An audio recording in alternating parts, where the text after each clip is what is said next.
السلام علیکم پیارے بچے۔ تو آج میں آپ کے لیے لے کے آئی ہوں ایک نیو اسٹوری جس کا نام ہے بیل اور گدھا۔ کسی گاؤں میں ایک بڑا زمیندار رہتا تھا۔ خدا نے اسے بہت سی زمین، بڑے بڑے مکان اور باغ دیے تھے جہاں ہر قسم کے پھل اپنے اپنے موسم میں پیدا ہوتے تھے۔ گائے اور بھینسوں کے علاوہ اس کے پاس ایک اچھی قسم کا بیل اور عربی گدھا بھی تھا۔ بیل سے کھیتوں میں ہل چلانے کا کام لیا جاتا تھا اور گدھے پر سوار ہو کر زمیندار ادھر ادھر کے سائے کو نکل جاتا تھا۔ ایک بار اس کے پاس کہیں سے گھومتا پھرتا ایک فقیر آیا۔ زمیندار ایک رحم دل آدمی تھا۔ اس نے فقیر کو اپنے ہاں ٹھہرایا، اس کے پاس کھانے پینے اور آرام سے رہنے کا بہت اچھا انتظام کیا۔ 2-4 دن بعد جب وہ فقیر وہاں سے جانے لگا تو اس نے زمیندار سے کہا، چودھری تم نے میری جو خاطرداری کی ہے میں اسے کبھی نہیں بھولوں گا۔ تم دیکھ رہے ہو کہ میں ایک فقیر ہوں، میرے پاس کوئی ایسی چیز نہیں جو تمہاری خدمت میں پیش کروں۔ ہاں، میں جانوروں اور حیوانوں کی بولیاں سمجھ سکتا ہوں، تم چاہو تو یہ علم میں تمہیں سکھا سکتا ہوں، لیکن تم کو مجھ سے ایک وعدہ کرنا ہوگا کہ تم یہ بات کسی کو کبھی نہیں بتاؤ گے، اور یہ سن لو کہ اگر تم نے یہ بات کسی کو کہہ دیا تو پھر زندہ نہ رہ سکو گے۔ چودھری نے کہا، بابا میں تم سے وعدہ کرتا ہوں کہ میں یہ بات کبھی کسی کو نہیں بتاؤں گا اور تمہارا یہ احسان عمر بھر یاد رکھوں گا۔ خیر فقیر نے اسے جانوروں اور حیوانوں کی باتیں سمجھنے کا عمل سکھا دیا اور چلا گیا۔ زمیندار کے پاس جو بیل تھا وہ بیچارہ صبح سے پچھلے پہر تک ہل میں جوتا رہتا۔ شام کو جب گھر واپس آتا تو اس کے کھانے کے لیے بھوسا ڈال دیا جاتا، لیکن گدھے کو سبز گھاس اور چنے کے دانے کھانے کو ملتے۔ غریب بیل یہ سب کچھ دیکھتا اور چپ رہتا۔ وقت اسی طرح گزر رہا تھا۔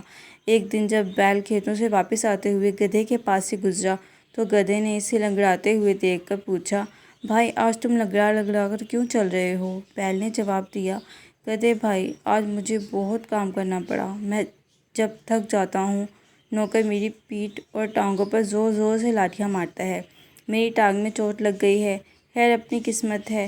گدھا چپ رہا اور بیل اپنے تھان کی طرف چل گیا جہاں بیل بندھا کرتا تھا۔ وہاں زمیندار کو اپنے نوکر کے لیے گھر بنوانا تھا۔ کچھ دنوں کے بعد زمیندار نے بیل کے لیے بھی گدھے کے پاس ہی کھرلی بنوا دی۔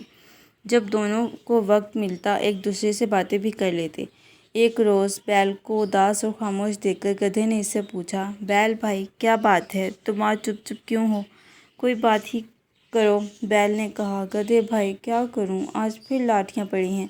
گدھا کہنے لگا، بیل بھائی سچ جانو تمہاری جو درگت بنتی ہے وہ دیکھ کر مجھے بہت دکھ ہوتا ہے، لیکن افسوس کہ میں تمہارا دکھ بانٹ نہیں سکتا۔ بیل بولا، گدھے بھائی تم نے سچ کہا، دکھ تو کوئی کسی کا نہیں بانٹ سکتا، لیکن تم کچھ مشورہ تو دو کہ اس مصیبت سے میری جان کیسے چھوٹے گی، اور نہیں تو 2-4 دن ہی آرام کر لوں۔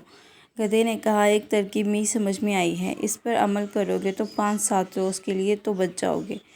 کہو تو بتاؤں؟ بیل بولا، نیکی اور پوچھ پوچھ بتاؤ کیا ترکیب ہے۔ گدھے نے بتایا، تم یہ کرو کہ جب ہل والا تمہیں ہل میں جوتنے کے لیے لینے آئے تو تم آنکھیں بند کر کے کھڑے ہو جانا، وہ تمہیں کھینچے تو تم 2 قدم چلنا اور ٹھہر کر گردن ڈال دینا۔ پھر بھی اگر اسے رحم نہ آئے اور کھیت پر لے ہی جائے تو کام نہ کرنا اور زمین پر بیٹھ جانا، کیسا ہی مارے پیٹے ہرگز نہ اٹھنا، گر پڑنا، پھر وہ تمہیں گھر لے آئے گا، گھر لا کر تمہارے آگے چارہ ڈالے گا تو کھانا اور ایک طرف رہا کرنا، تم سے اسے سونگھنا تک نہیں۔ گھاس دانا نہ کھانے سے کمزوری تو ضرور آئے گی، مگر کچھ دن آرام بھی مل جائے گا، کیونکہ بیمار جانور سے کوئی محنت نہیں لیا کرتا۔ لو یہ مجھے ایک ترکیب سوجھی کہ تمہیں بتا دی، اب تم اس پر عمل کرنا یا نہ کرنا اختیار تمہارا ہے۔ اتفاق سے زمیندار جو اس وقت ان کے پاس سے گزر رہا تھا تو اس نے ان دونوں کی باتیں سن لی اور مسکراتا ہوا ادھر سے گزر گیا۔ چارے بھوسے کا وقت آ گیا۔ نوکر نے گدھے کے منہ پر دانے کا توڑا چڑھایا اور بیل کے آگے بھی چارہ رکھ دیا۔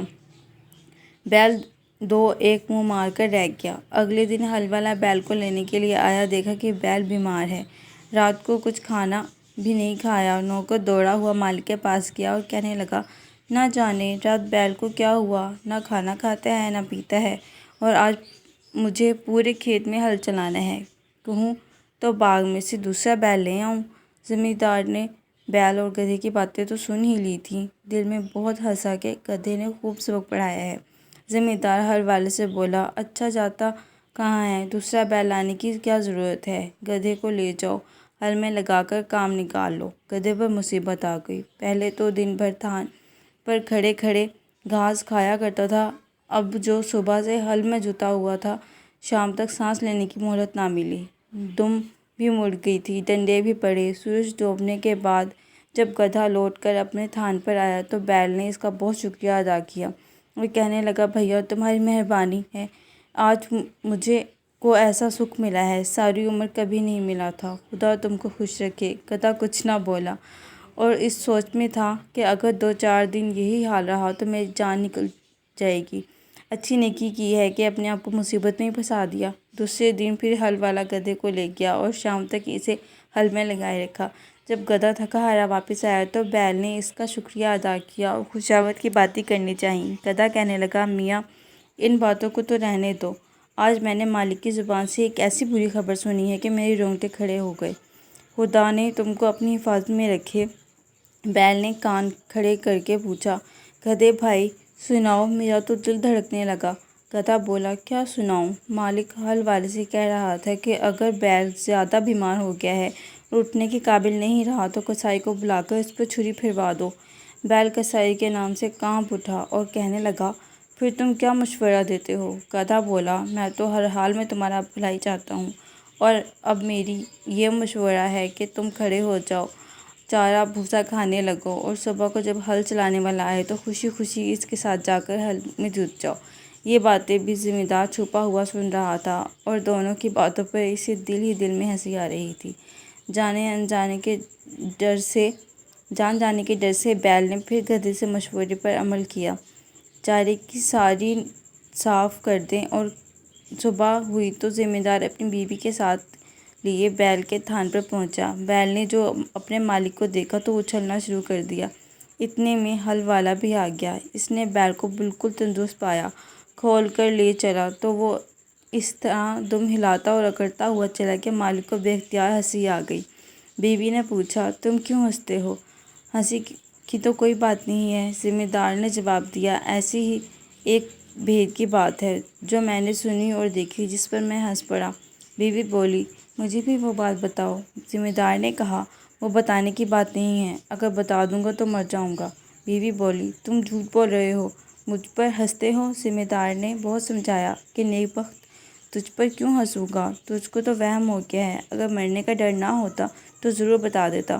مگر وہ کب ماننے والی تھی، بولی، چاہو مرو یا جیو، پوچھ کر ہی رہوں گی۔ جب بیوی کسی طرح نہ مانی تو ذمہ دار نے سارے پڑوسیوں کو جمع کیا اور سارا قصہ سنایا کہ میری بیوی ایک ایسی بات کے لیے ضد کر رہی ہے جسے ظاہر کرنے کے بعد میں مر جاؤں گا۔ لوگوں اس کی بیوی کو بہت سمجھایا، جب وہ نہ مانی تو اپنے گھر چلے گئے۔ ذمہ دار لاچار ہو کر وضو کرنے چلا گیا۔ بھید کھلنے سے پہلے 2 نفل پڑے۔ ذمہ دار کے ہاں ایک مرغا اور 50 مرغیاں پلی ہوئی تھیں اور ایک کتا بھی تھا۔ ذمہ دار نے جاتے جاتے سنا کہ کتا مرغے پر بہت غصہ ہو رہا ہے کہ کمبخت، تو کہاں مرغیوں کے ساتھ ساتھ بھاگا چلا جاتا ہے، ہمارے تو آقا کی جان جانے والی ہے۔ مرغے نے پوچھا، کیوں بھائی، اس پر ایسی کیا آفت آ پڑی ہے جو اچانک مرنے کو تیار ہو گیا؟ کتے نے ساری کہانی مرغے کو سنا دی۔ مرغے نے جو یہ قصہ سنا تو وہ بہت ہنسا اور کہنے لگا، ہمارا مالک بھی عجیب بیوقوف آدمی ہے، بیوی سے ایسا دبنا بھی کیا کہ مر جائے اور اس کی بات نہ ٹلے۔ مجھے دیکھو، مجال ہے جو کوئی مرغی میرے سامنے سر اٹھائے۔ مالک ایسا کیوں نہیں کرتا کہ گھر میں جو شہتوت کا درخت ہے اس کی 2-4 سیدھی سیدھی ٹہنیاں توڑے اور اس سدن کو تہہ خانے میں لے جا کر ایسا پیٹے کہ وہ توبہ کر لے اور پھر کبھی ایسی حرکت نہ کرے۔ ذمہ دار نے منہ کی یہ بات سن کر شہتوت کی ٹہنیاں توڑیں اور انہیں تہہ خانے میں چھپا آیا۔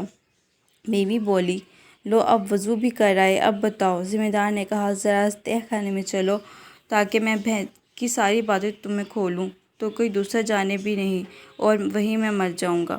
بیوی نے کہا، اچھا، اور آگے آگے تہہ خانے میں گھس گئی۔ ذمہ دار نے دروازہ بند کر کے بیوی کو اتنا مارا کہ وہ ہاتھ جوڑ کر کہنے لگی، میری توبہ ہے، پھر کبھی ایسی ضد نہیں کروں گی۔ اس کے بعد دونوں باہر نکل آئے اور کنبے والے رشتہ دار جو پریشان تھے خوش ہو گئے۔ میاں بیوی مرتے دم تک بڑے اطمینان کے ساتھ زندگی بسر کرنے لگے۔ تو پیارے بچوں، کیسی لگی آپ آپ کو آج میری یہ اسٹوری بھی، چینل کو ضرور سبسکرائب کیجیے گا۔